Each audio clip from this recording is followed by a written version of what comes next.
¿Qué tal, Brownies y Pegasisters? Como muchos sabrán, con la llegada de la cuarta generación de My Little Pony y los Brownies se creó toda clase de contenido fanbase dedicado a diversos personajes, que podríamos decir que llegó a convertirse en parte de su lore, y que muchos otros fans llegaron a basar sus trabajos e ideas en este. Pues cómo olvidar toda esa etapa en la que decían que Lyra estaba obsesionada con los humanos, o que venía del mundo de Equestria Girls, o cómo solían apodar a Minuet como Colgate, dado a los colores de su melena, y por lo mismo se creía que ella estaba dedicada a la odontología. Sin embargo, hay casos muy específicos en donde ese lore que le damos a los personajes llega a ser tan prominente que traspasa la barrera entre lo fan y lo oficial, y se vuelve algo completamente canon, o al menos en parte, ya que podríamos decir que el crew de My Little Pony es uno de los que más está al pendiente del contenido que hacen los fans, y se llegan a fascinar o a horrorizar por lo que son capaces de hacer, tanto así que les dan la satisfacción de dar ciertos guiños a sus creaciones. Es por eso que en esta ocasión vamos a dar a conocer 10 cosas creadas por el fandom Brownie que de una u otra forma se hicieron canon, ya sea por una demostración directa, un simple guiño o referencia, o en dado caso quizás no de manera intencional, pero de cierta forma terminó siendo una coincidencia. Pero en esta ocasión no estoy solo, ya que me acompaña mi viejo amigo y veterano youtuber Brownie, el señor Cocopomel. Buenas, de nuevo aquí haciendo videos. Me invitaron para este collab, pero la verdad no recuerdo cómo llegué aquí. Pero estoy feliz de que me hayan invitado aquí en el canal de Flash Macintosh, en este top 10 de cosas que se hicieron reales a bases del fandom molestando o acosando a los productores y escritores en Twitter. Empezamos. Iniciamos con un caso que seguramente muchos ya conocen, siendo el de Storybanks y sus similitudes con el episodio El Mapa Curie, que estamos seguros que los escritores que convivieron este episodio no lo hicieron con la intención de darle las similitudes, pero inevitablemente terminaron haciendo esa coincidencia. Para quien no lo sepa, Storybank es un fangame de 8 bits de corta duración, en donde se nos narra cómo Apple Bloom, perdida en el bosque Everfree, termina en una pequeña aldea conocida como Sunny Town, la cual está habitada por ponis que no poseen Cutie Mark, siendo que descubre el cadáver de una potra que había obtenido la suya, y que cuyos habitantes creían que se trataba de una maldición, por lo que terminaron incinerándola. Con esto dicho, creo que son evidentes las similitudes que posee con el mapa Curie, dado que ambos casos se nos presenta a una pequeña aldea con una comunidad adoctrinada, la cual no posee Cutie Marks, dado a que creen que estas son malas y peligrosas, por lo que procuran tomar medidas para evitar que sus integrantes posean Cutie Marks o deseen tenerlas. Claro que en Our Town no llevan a cabo un procedimiento tan extremo, pero aún así conlleva mucho abuso psicológico. Además podríamos señalar otra similitud entre la casa donde Starlight adoctrina a sus habitantes y donde Apple Bloom encuentra el cadáver incinerado, ya que en ambas es en donde se realiza el proceso de desechar la idea de las Cutie Marks. Reiteramos que todo esto seguramente es una gran coincidencia, pero es una tan evidente que es inevitable no pensar que alguien del equipo de la serie vio el juego y quiso adaptarlo de una forma en la que fuera adecuada para los niños. Es algo normal que los productores y los escritores de ciertas series se metan a internet para buscar inspiración en algunas cosas, en algunos fangames, en algunos fanfics incluso. Y es verdad que pueden terminar en una de las partes más recónditas del internet. Entonces esto no es tan descabellado como algunos lo creerían. En nuestro siguiente puesto tenemos un caso que realmente no posee similitudes tan claras como el anterior, y podría sonar más a una coincidencia o especulación, pero aún así es una curiosidad que no podríamos dejar pasar, siendo esta las pertenecientes al fanfic de Past Sins, o Pecados Pasados para los Cuates, que realmente no tiene similitudes con lo visto en la serie, pero sí con la saga de novelas canónicas Ponyville Mysteries. Aunque reitero, estos no son tan evidentes. Para quien no lo sepa, Past Sets es uno de los fanfics más antiguos y conocidos de los Brownies, llegando a tener varias secuelas y hasta su propia fanbase, el cual nos narra la historia de Nyx, una joven potrilla alicornio que proviene de la magia residual de Nightmare Moon, la cual fue extraída de su armadura, y terminó siendo adoptada por Twilight, llevando a cabo un camino de autodescubrimiento en donde se terminará uniendo a las Cutie Mark Crusaders y tratando de evitar que su vida pasada la consuma y viceversa.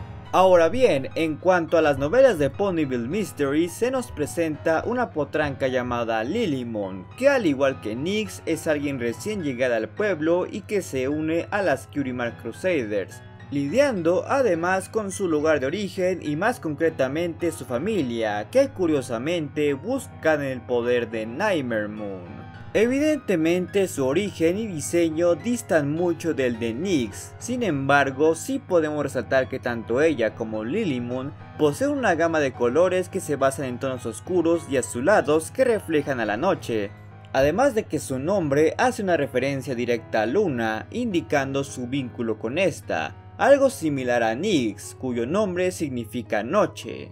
También cabe resaltar que en ambos casos, ambos personajes se rodean de ponis que desean utilizar la magia oscura o más concretamente de Nightmare Moon, pues Nyx fue creada por el culto Nightmare utilizando los restos de la armadura y posteriormente asistida por estos, mientras que Lilymon poseía una familia conocedora de Nightmare Moon y cuya tía deseaba utilizar el yelmo de las sombras perteneciente a la armadura de esta para heredar su poder. Por lo que si bien estas similitudes no sean del todo convincentes y quizás ni siquiera esté dando la información correcta, definitivamente podemos notar algo en común. Como una curiosidad más que podríamos considerar una coincidencia fortuita, la Cutie Mark de Nyx es un escudo, coincidiendo muy curiosamente con las que serían las Cutie Marks de las Cutie Mark Crusaders, así que quizás el destino exista. Seguimos con un caso que quizás no a muchos les suene, pero creo que otros lo recordarán bien, y es el asunto de el alcoholismo de Berry Punch, que técnicamente no es que los fans lo hayan inventado del todo, pero es evidente que fue gracias a estos que los animadores decidieron darle seguimiento. La llamada de la chica, vemos como Berry llega a tomar ponche directamente del tazón, cuando se asegura de que nadie la vea. Esto causó que se ganara la reputación por parte del fandom como la borracha del pueblo, creando así decenas de fanarts al respecto, teniendo un impacto tan notorio que hasta la artista Zip Sai, quien fue la responsable del storyboard de esa escena, le diera su aprobación. Así que para el icónico episodio 100 los escritores decidieron darle a los fanáticos un pequeño guiño a esto, porque en la escena de recolección de personajes vemos como Berry Punch lleva un gran barril de ponche, el cual no suelta en ningún momento, y además de eso podemos notar que a diferencia de los demás, los cuales están alterados por toda la situación, ella parece bastante alegre y relajada de ser secuestrada por una consola de música y posteriormente ser lanzada de ella, como si no estuviera en sus 5 sentidos, lo que deja una insinuación bastante obvia. Ahí no acaba la cosa, ya que en episodios posteriores vemos otros pequeños guiños más sutiles, como verla en primer plano sirviéndose y bebiendo un tarro de sidra, que, si no fuera porque está al fuego, fácilmente podría ser confundida con cerveza. O en el especial del mejor regalo, donde por un breve momento la podemos ver a ella, intentando enviar una botella, la cual podríamos llegar a imaginar que es de champaña, ron, vino o cualquier otra bebida alcohólica. Además de que en sus marks la vemos aplastando uvas, que es el método artesanal para preparar vino. Creo que alguien debe ir a Alcohólicos Anónimos. Amigos, recuerden, nunca tomen. ¡Sin mí! ¡A la verga! Cada día está más idiota.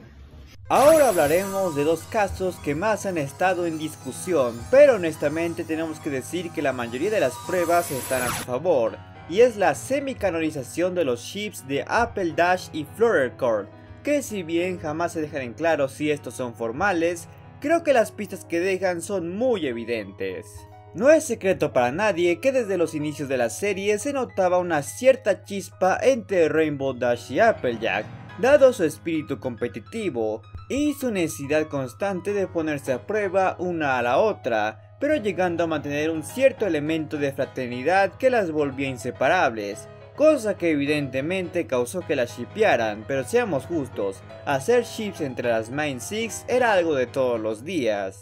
Podríamos decir lo mismo de Applejack y Rarity en el caso de Equestria Gears, pero realmente su ship surgió más de lo visto en los especiales que de lo hecho por fans. Que no es que no la shippearan, sino que su ship era como cualquier otro hasta ese entonces. En lo que distinguía al Apple Dash eran los guiños sutiles y no tan sutiles de que su relación iba en serio, particularmente la temporada 9. Por ejemplo, en el episodio Una meta trivial, Twilight menciona que el equipo Apple Dash es casi imparable, que pese a saber el contexto de la escena, no es difícil imaginar en qué otras situaciones aplica esto. O también en el episodio Tierno y Amante, durante el clásico chiste de Ember de no poder recordar nombres, y ella termina mencionando a un Apple Dash, que sí, realmente no significa nada. Pero es curioso que de todas las combinaciones de nombres posibles dijeran Apple Dash, como si fuese un guiño interno de los escritores. Y en los cómics de la temporada 10 también tienen sus momentos, ya que en el momento en el que Applejack parte a las tierras de Secora, la única de las Main Six que va a despedirse es Rainbow Dash, que si bien no lo hace de la forma más afectuosa, sí resulta bastante curioso. O esos momentos donde está atendiendo a Rainbow Dash tras su llegada de Ornithia, y Applejack actúa de forma bastante juguetona con ella. Y por supuesto, el momento en el que se derrumba Canterlot y Applejack queda atrapada en los escombros, pero Rainbow Dash intenta desesperadamente sacarla de ahí, aun cuando esta le insiste que la deje para salvar su vida.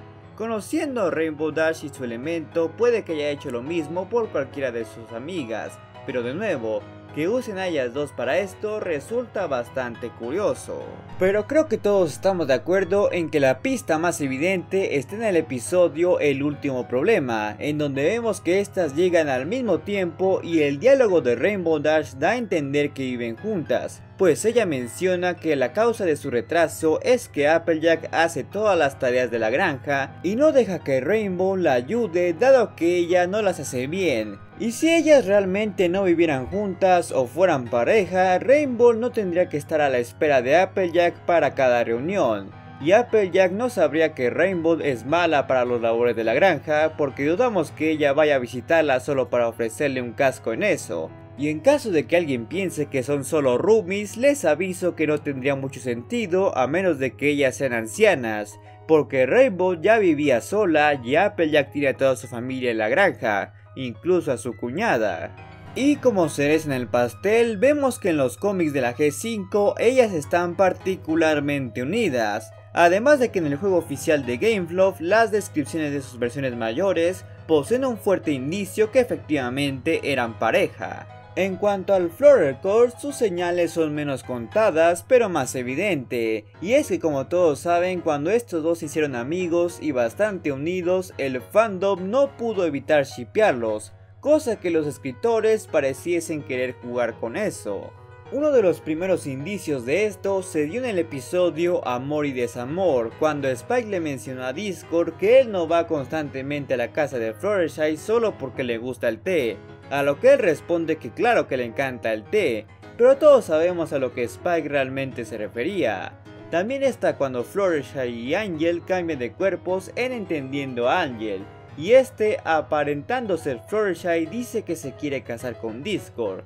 Cosa que si bien es una broma del momento, definitivamente lo dice por una razón. Y al igual que Rainbow Dash y Applejack, a Fluttershy y Discord se nos da un indicio que viven juntos, solo que con ellos es mucho más evidente, puesto a que vemos salir a Fluttershy de la dimensión de Discord y este dándole su almuerzo, al más puro estilo de una pareja de recién casados. Además, vemos que en los cómics de la G5 los dos se quedan a cargo del santuario y además cuando la Alicornio Sombría agrede a Fluttershy, Discord decide quedarse con ella y consolarla en vez de atacar al Alicornio, cosa que podría ser criticable para el personaje, pero también nos podría hablar de cómo ahora prefiere estar con su esposa y ayudarla en vez de recurrir a la agresividad y a la violencia que seguramente Fluttershy no aprobaría, a menos de que ataquen a los animales. Y finalmente, al igual que Applejack y Rainbow Dash, la versión mayor de Fluttershy del juego de Gameloft tiene en su descripción un guiño que nos podría dar a entender que efectivamente sale o está casada con Discord,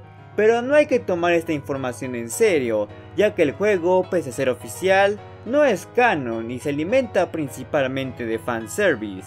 Pero al final de cuentas, ninguno de los dos casos está formalmente confirmado, simplemente los escritores dejaron esto a nuestra libre interpretación.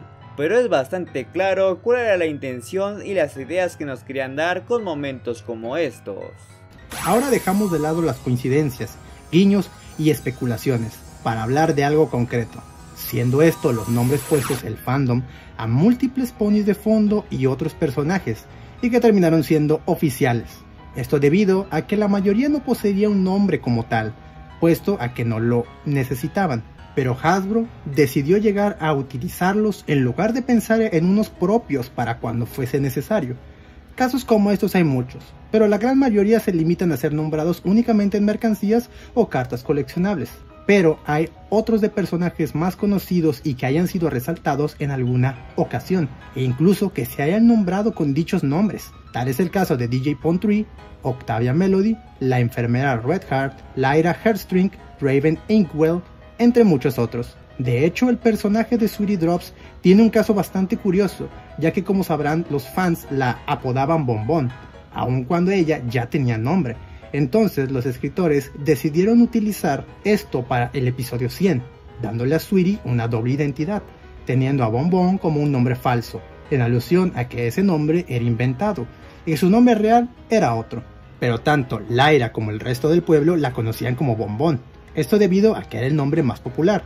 Sin embargo, el caso en donde más resalta esto es en el mismo episodio 100, donde vemos a Steven Magnet, quien en su primera aparición no tenía nombre, ni siquiera de manera interna, pero los fans se lo pusieron gracias a un error de ortografía en los subtítulos del episodio, y llegó a ser tan popular que los escritores no pudieron ignorarlo. Posteriormente, en su segunda aparición, Steve se presenta formalmente con ese nombre, y la escena en sí se encarga de remarcarlo como si dijera que fue un logro dárselo.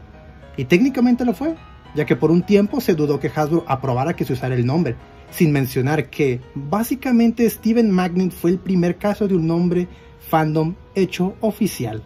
Ahora toca hablar de otro ship, que a diferencia del de Floor Record o el Apple Dash, este sí lo podríamos considerar como totalmente canon, siendo este el She Spy, la hermosa pareja conformada por Pinkie Pie y Cheese Sandwich, que para serles honestos no estamos seguros si esta se hizo canon por influencia de los fans o porque así fue contemplado desde el principio. Y es que desde su primera aparición, Cheese Sandwich parece ser creado como la pareja predestinada de Pinkie Pie, ya que eran dos ponis fiesteros con personalidad y gustos similares, dedicados a traerle felicidad y diversión a los demás. Y claro, con el agregado de que en principio estos no tenían la mejor relación, como toda buena pareja en sus inicios. Pero sobre todo estaba el hecho de que Pinkie fue la inspiración de Cheese para convertirse en un pony fiestero desde niños, algo que nos decía que su destino estaba vinculado de alguna forma.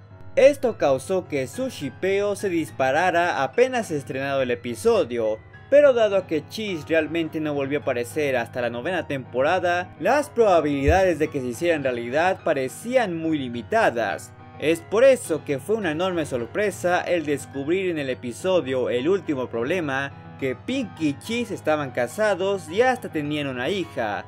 Sí, dije hija, si tiene pestañas y boca redonda es porque es niña. Además de eso, descubrimos en los cómics de la temporada 10 que algo ya se estaba cosechando entre los dos, aunque tristemente no pudimos ver su relación florecer y formalizarse, pero a fin de cuentas no era necesario, ya que su destino ya había quedado muy claro.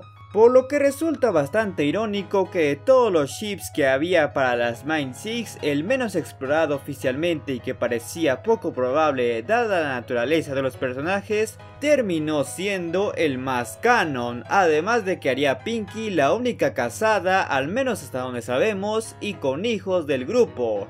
Vaya vueltas que da la vida. Y seguimos con un puesto que creo que todos conocen, y es el de la aparición del Dr. Hoops, personaje que se basa en la 10ª encarnación del Dr. Who, que realmente no es canon como tal, pero se ve que se llegaron a tomar las referencias y guiños muy en serio. Originalmente el personaje era conocido como Time Turner, fue diseñado como un pony de fondo como cualquier otro, Sin embargo, los fanáticos notaron que coincidentemente tenía un gran parecido con el actor David Tennant en su look del 10º Doctor, por lo que inmediatamente empezaron a tomarlo como la versión ponificada de dicho personaje, creando así decenas de fanarts, fanfics, cómics y hasta series de audio, tal cual como el verdadero Doctor. El impacto que llegó a tener el personaje fue tanto como para que Hasbro y los escritores la ignoren. Tristemente la compañía no tiene los derechos del personaje del Doctor, por lo que no podían hacer un crossover formal o una mención directa, así que se limitaron a guiños y referencias ocultas la mayor parte del tiempo, particularmente en los cómics oficiales, donde lo veíamos con lo que parecía ser un desatornillador sónico, un reloj absorbe conciencias o hasta un cameo dentro de una máquina del tiempo. Posteriormente las referencias dentro de la serie se hicieron más recurrentes, hasta que en el episodio 100 vimos un acercamiento genuino al personaje, en donde nos enteramos que realmente es nombrado como el Doctor, y que además estaba obsesionado con los viajes en el tiempo, incluso teniendo una morada bastante parecida a la TARDIS, y hasta llevando la bufanda característica del 4º Doctor, y diciendo la emblemática frase del 10º. ¡Allons-y! Claro que jamás llegamos a ver al verdadero Doctor, solo a una extraña parodia o representación de este, pero definitivamente se notaron las intenciones de los escritores por representarlo. Todo está conectado. En nuestro tercer puesto tenemos un caso que seguro todos reconocieron al instante, y es el de la amistad y compartimiento de Vinny y Octavia. No es ningún secreto que desde la introducción de ambas, el fandom por alguna razón tuvo la necesidad de unirlas de varias formas pese a su clara diferencia musical, ya sea como amigas, socias o hasta pareja, pero sobre todo como roomies, a lo que se le ha dedicado cientos de fanarts, fanfics, cómics y hasta animaciones, en donde estoy seguro que más de uno recordará como el cover de I'm Octavia, el video entrevista de ellas o cuando estas están varadas en una isla, entre muchos otros. El dúo de Vinny y Octavia era algo prácticamente imposible de ignorar, y eso que aún no las habíamos visto juntas en la serie. Fue entonces que la enorme y agradable sorpresa llegó, cuando en el episodio 100 vimos que efectivamente viven juntas, aunque no exactamente como se habría imaginado, puesto que su casa está literalmente dividida, marcando un fuerte contraste entre la personalidad de Vinny y la de Octavia, pero eso no impidió que nos mostraran que realmente eran amigas y que disfrutaban hacer música juntas.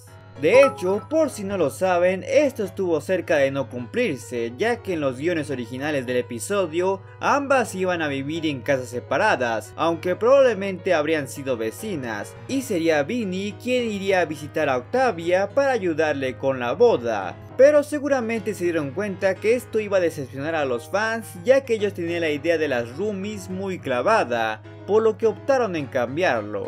Y como algo bastante curioso e irónico es que los fans siempre plantearon a Vinny como la habladora, fiestera e imprudente del grupo, mientras que a Octavia la veíamos como la reservada y educada que a veces sufre por la compañía de Vinny. Y si bien sí podemos ver algo de eso en la serie, realmente vemos que Vinny es alguien completamente silenciosa y un tanto discreta que parece no ser tan caótica como se esperaba. Mientras que Octavia sí habla, y aunque sí se le ve con una personalidad un tanto refinada, parece ser alguien que se deja llevar más por las emociones que Vinny. Así que decir que fueron completamente fieles a la idea de los fans no podemos, pero es más que evidente que tomaron total inspiración de estos para hacer este inusual dúo una realidad. Para nuestro segundo lugar tenemos uno de los casos más conocidos, es decir, el de Lyra y Bombón. Un chip que, a diferencia de los anteriores, salió de la nada y llegó a convertirse en un total punto de enfoque para varias historias de la franquicia. Bueno, no tanto como pareja, sino como un dúo dinámico. Durante las primeras temporadas, Lyra y Bombón fueron utilizadas únicamente como cualquier otro pony de fondo, solo que, en su caso, la gran mayoría de sus apariciones se les veía juntas. Esto porque, según los animadores de la serie, se trataba únicamente de encuentros coincidentes y basados en la estética de las escenas. Pero eso causó que el fandom las empezara a shippear, porque claro, que la buena amistad o el parentesco nunca es una opción. Esto causó que lentamente el equipo de la serie decidiera jugar con la idea, pero a diferencia de diferentes casos, Lyra y Bombón recibieron especial atención, pues no solo tuvieron su momento de enfoque en el episodio 100, donde, por cierto, nos muestran un poco de contexto sobre su relación, sino que también protagonizaron un corto de Equestria Girls, varias aventuras del juego de Game Loft y hasta su propia novela. Incluso en los cómics formaron parte de los equipos que Twilight mandó a negociar con otras naciones. Claro que en todo esto se establece que solo son amigas, pero como saben, ahí no acaba la cosa, ya que aparte de eso, llegamos a verlas de fondo en varios episodios, esta vez de forma claramente intencional, donde las veíamos bastante unidas y generando la duda de si aún seguían siendo amigas o algo más. La cosa culminó cuando vimos en The Big Mac Question, ambas se proponen matrimonio mutuamente, lo que hacía innegable su emparejamiento, porque pudieron dejarlas solamente como amigas, pero es increíble que realmente los escritores se atrevieran a hacer un ship como este canon. Aunque quizás no tanto, porque como dijimos, ellas ya se veían bastante unidas, y además el que hubiera una pareja lésbica en cada serie animada ya era una tradición. Pero sea cual sea el caso, esto nos habla de cómo el equipo creativo realmente está al tanto de las ideas que tienen los fans, y vemos que en casos como estos se esfuerzan por cumplirla, aun si es un caso un tanto problemático. Y finalmente en nuestro primer puesto tenemos algo bastante sorpresivo, y es el famoso fanfic de Fall of Equestria, una historia que se volvió un ícono entre el fandom que el término fanfic le ha quedado chico, pues se ha dividido en tantos tipos de contenido que hasta podríamos catalogarlo como su propia franquicia. Pero ¿cómo es que esta obra pudo volverse canon? Pues haciendo un repaso rápido, Fall of Equestria nos narra la historia de una yegua llamada Little Pip. Sí, ahí está la primera coincidencia, que explora una Equestria post-apocalíptica la cual fue devastada por una gran guerra causada por las tensiones que había en las relaciones de comercio entre Equestria y el reino de las cebras, lo que terminó por ocasionar que Twilight creara un hechizo para aumentar la magia de los unicornios y crear alicornios artificiales, algo que terminó en la devastación total de Equestria. Siendo así que Little Pip decide aventurarse en esta nueva Equestria, donde conoce a su propio grupo de amigos, los cuales, pese a las adversidades, deciden mejorar todo a su alrededor con el poder de la amistad. ¿Algo de esto les suena familiar? Sí, es más o menos la misma premisa en la que se basa toda la quinta generación, donde un grupo de nuevos protagonistas provenientes de distintos lugares decide unirse pese a todos los prejuicios y adversidades para así mejorar el ambiente donde habitan, el cual parece ser una Equestria floreciente que está cimentada sobre una Equestria devastada por una especie de guerra. Pero eso no es todo, ya que al igual que el fanfic, la base se origina por un conflicto el cual Twilight intenta solucionar a base de magia poderosa. En este caso, crear unos cristales que puedan contener toda la magia mientras haya unidad entre ponis. Pero eso es solo una parte, ya que también otra similitud está en el hecho de que Equestria formó tratados con otros reinos, en estos casos tanto de recursos como de conocimientos, permitiendo que los ciudadanos de esos reinos puedan gozar de la vida privilegiada de Equestria.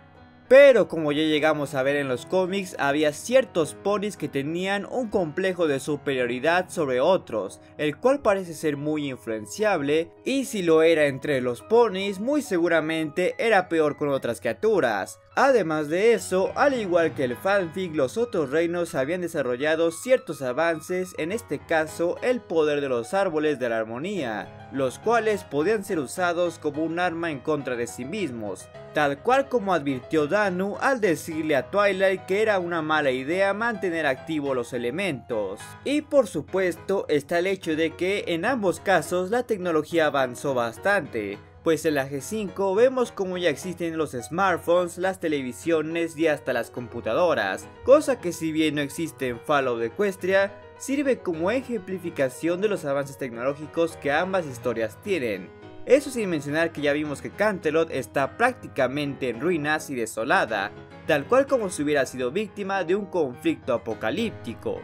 Sí, sé que estas similitudes no suenan tan convincentes y parece más una coincidencia, pero no hay que negar que hay un cierto patrón en todo esto. además de que la G5 aún está empezando y hay mucho por ver y descubrir. Y por supuesto, el hecho de que los escritores tomen ideas de las creaciones de los fans no es algo tan descabellado. Después de todo, ya vimos que lo han hecho muchas veces.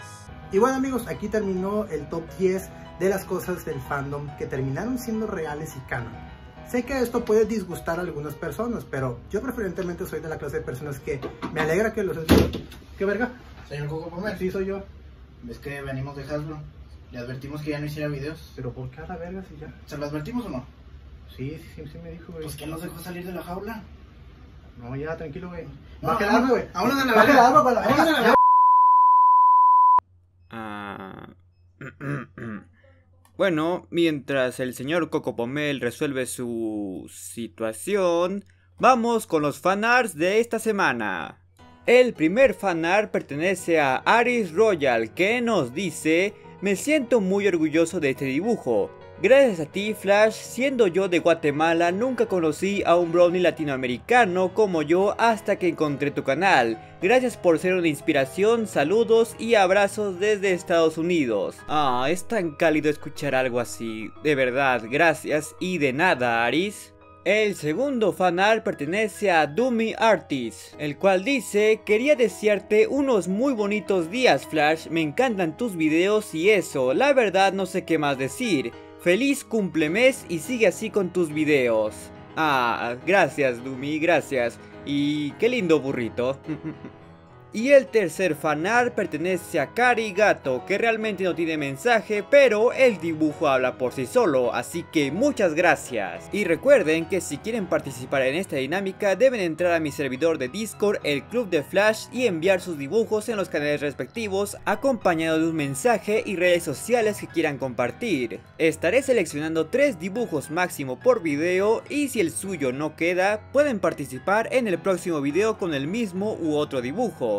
Y al final del mes estaré transmitiendo todos los dibujos en mi canal de Twitch, así que los espero. Pero si ahora quieres conocer qué son los alicornios Nightmare o 7 veces en que Equestria estuvo en guerra, te dejaré las respectivas ventanillas a las que puedes hacer clic. Y como siempre, no quiero irme sin antes agradecerle a todos los suscriptores que se han convertido en miembros del canal y a mis suscriptores en Twitch. Así como recordarles que se suscriban, den like y activen la campana para estar al pendiente de mis próximos videos. Por lo que nos veremos muy pronto.